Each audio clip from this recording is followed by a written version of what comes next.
శివాయ గురవే నమః. అందరికీ నమస్కారం. విశ్వామిత్ర యూట్యూబ్ ఛానల్కు స్వాగతం.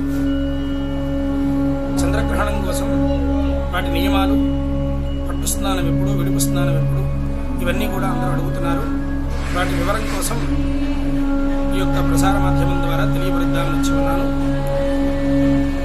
ఈ సంవత్సరం అనగా విశ్వావసనామ సంవత్సర పాల్గొన శుద్ధ పూర్ణిమ మంగళవారం జయవారం నాడు అనగా 3వ తారీఖు 3వ నెల మార్చి 3వ తారీఖున 2026 మంగళవారం నాడు చంద్రగ్రహణం ఏర్పడింది.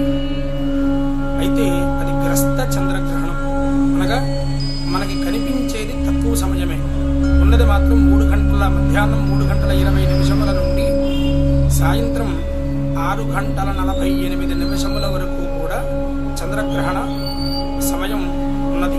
అయినప్పటికీ భారతదేశమందు మనకి కనిపించేటువంటి సమయం 6 గంటల 2 నిమిషముల నుండి 6 గంటల 48 నిమిషముల వరకు కొన్ని ప్రాంతాలలో 1-2 నిమిషములు ముందుగా కనిపించవచ్చు. అయినప్పటికీ ఏదైనా 6 గంటల నుండి 6 గంటల 48 నిమిషముల వరకు కూడా ఈ చంద్రగ్రహణం యొక్క ప్రభావం ఉంటుంది.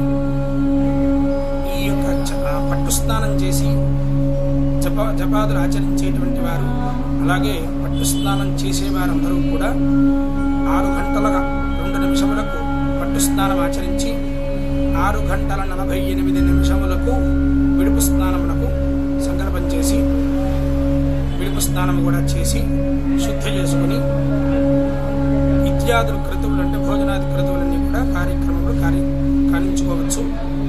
అయితే ఆ రోజున ఆబ్దికాదులు వచ్చిన వారు ఎవరైనా సరే గ్రహణం అయిన తర్వాత అంటే 6 గంటల 48 నిమిషముల తర్వాత స్నానం ఆచరించి ఇల్లంతా శుభ్రం చేసుకుని తదనంతరం వంట చేసుకుని అప్పుడు మాత్రమే ఆబ్దికాదులు ఆచరించాలి.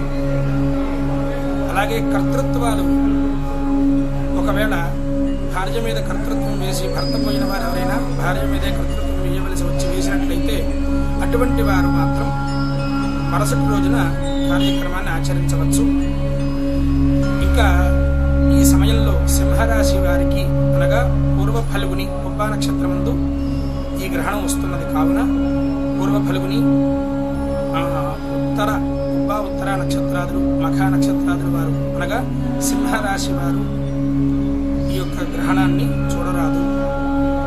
సింహరాశి వారు, కర్కాటక రాశి వారు, కన్యా రాశి వారు, వృశ్చిక రాశి వారు, మకర కుంభరాశుల వారు వీరందరూ కూడా గ్రహణమైన తర్వాత తెల్లవారి లేదా ఒకవేళ ఏదైనా ఇబ్బందులు వచ్చినట్లయితే 1 వారం రోజుల లోపుగా ఈ గ్రహణ సంబంధమైన దానాదులు ఇచ్చి ఆ గ్రహణ సంబంధమైన దోషాదులను తొలగించుకొని ఈశ్వర అనుగ్రహానికి పాత్రులు కాగలరు.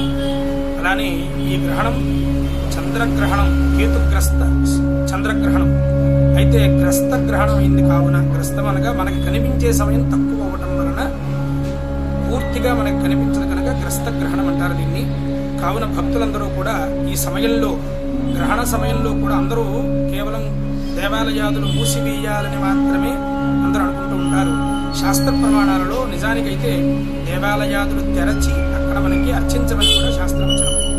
దీనికి విశేషంగా మీకు కాళహస్తి ఇట్లాంటి క్షేత్రాదులు మనకి తెరిచి ఆలయాలు తెరిచి ఉంచి ఆ సమయంలో కూడా అర్చన ఉపాసనలు చేస్తూ ఉంటారు. కావున ఇది శాస్త్ర ప్రమాణ వచనమే, తెరిచి ఉంచకూడదని ఎక్కడ లేదు. కానీ ఇది కొంత ఆచారంగా నడుస్తున్నది కావున దీన్ని ప్రత్యేకించి విభేదించకుండా ఆలయాదులన్నీ మూసి ఉంటాయి ఆ సమయంలో మనకి ఈ ప్రాంతమంతా కూడా.